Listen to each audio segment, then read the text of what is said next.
आज आहे वटपौर्णिमा.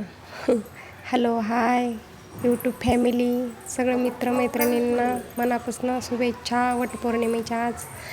आज वटपौर्णिमा आहे मला माहितीच नव्हतं. मग कामावरती गेल्यावर मग दीदीने सांगितलं. मग तिथून पुढं मग अर्धा दिवसच काम केलं. मग आले घरी, मग तयारी केली, मग गेले, तयारी केली. मग पटकरपट सगळं आवरलं, स्वतःचं आवरलं. ताट हे गेले, वड्याची पूजा वगैरे केली. त्या वडाची पूजा चालू, हळदी कुंकू वगैरे वाहिलं. सगळे व्यवस्थित, पण पटपट म्हणजे झालं सगळं व्यवस्थित. होते का नाही म्हटलं, पण झालं.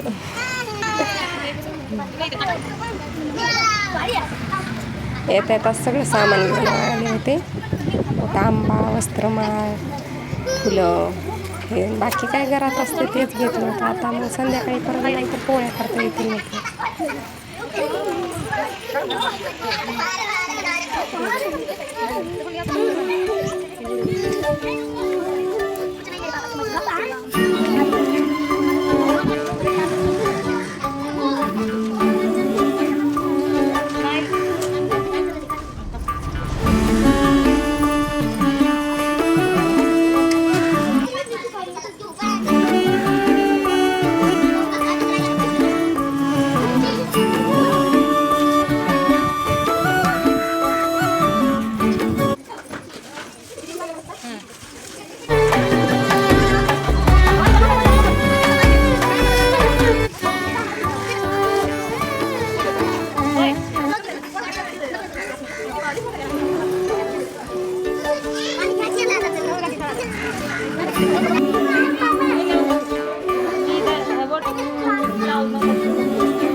फेरे वगैरे घेतले. आता एकमेकींना हळदी कुंकू वगैरे वाट्या भरायला चालू केलं. मग होत्या तिघी चौघी गावल्या.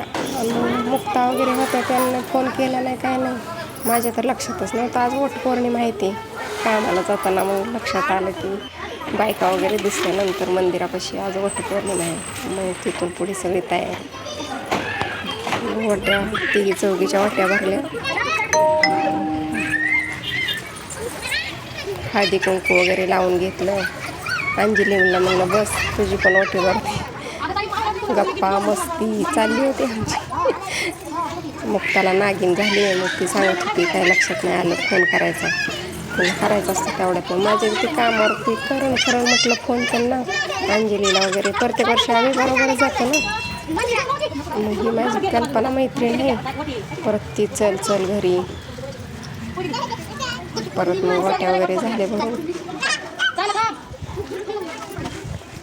फोटो वगैरे म्हटलं थांबा काढूया. मग हे काय फोटोशूट चाललं. फोटो घेतले. होतो तिघे चौघीजणी. परत मंदिरात आत म्हटलं चला आज सोमवार आहे, सोमवारचीच आली वटपौर्णिमा. असं पण मंदिरात जाणंच होत नाही कामाच्याने. कामावर जास्त सुट्ट्या नसतात, त्यामुळेच अवघड होऊन जातं मंदिरात जाणं वगैरे. आत गेलो मंदिरात. शिवशंकराची पिंड वगैरे, विठ्ठल रखुमाईची मूर्ती आहे, गणपतीची मूर्ती. खूप छान मंदिर आहे. प्रत्येक श्रावण ही लागला की ह्याच मंदिरात जाते मी पूजा वगैरे करायला. इथं हळदी कुंकू पाणी व्हायला आधी, परत हळदी कुंकू पूजा वगैरे छान केली. कसं वाटलं व्हिडिओ ते कमेंट करा नक्की. कमेंट येतच नाही मैत्रिणींच्या. फुलं वगैरे वाहिली, नमस्कार केला.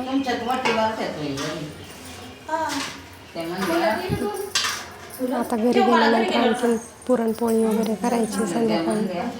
घाई गडबड सगळीच. परत विठ्ठल रखुमाईचं दर्शन घेतलं. परत गणपतीचं दर्शन घेतलं. आणि बघा शिवची कशी गडबड आहे. रुद्रांची मधी मधी करते. आता आत्या आत्या म्हणते आत्या. 8-10 दिवस झाले गावाला गेलता तरी पण त्याच्या लक्षात राहते आत्या. पार्किंगला येता जाता खालीच गेलं ना त्यांचं सारखं आत्या आत्या करत राहत असते. दर्शन वगैरे घेतलं बाहेर पण मारुतीच्या वगैरे सगळ्यांच्या पाया पडून बाहेर आले. मग बायका म्हणत होत्या मुलगी आहे तोपर्यंत फोटो वगैरे हिडून छान छान बनवते. मग मी कल्पनाच्या घरी गेलो. गप्पा मारत त्यांचं घर जवळच आहे इथं. नको म्हटलं तरी ते म्हटले चला. घरी गेलो तर तिला मग चहा वगैरे नाही करून दिला.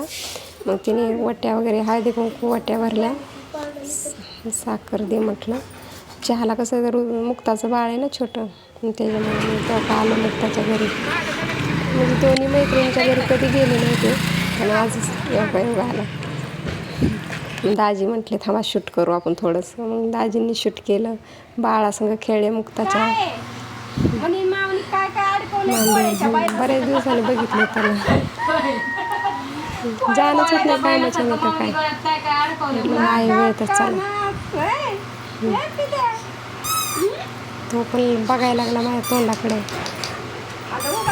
रडायला लागला परत.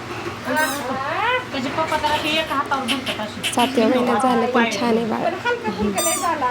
खूप आता 10-11 महिन्याचं होईल. आता 11 फक्त वर्ष होत आलं तेव्हा तोंड कसं वाटलं रडायला.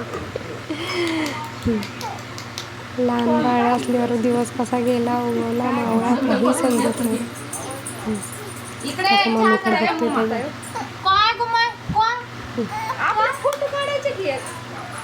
फोटो काढते दीदी. घेतले ते मग थोडे परत फोटो काढले बाळाबरोबर.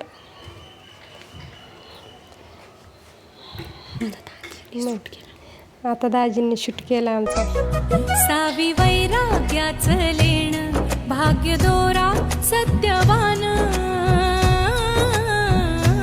7 जन्माचं हे वाण सौभाग्याचं वरदान. आता मी माझ्या घरी आले बघा. जिन्यात थोडा अंधारच होता म्हणजे आता आबाळ भरून आले ना सगळीकडं. बाय मित्रांनो, कमेंट करा.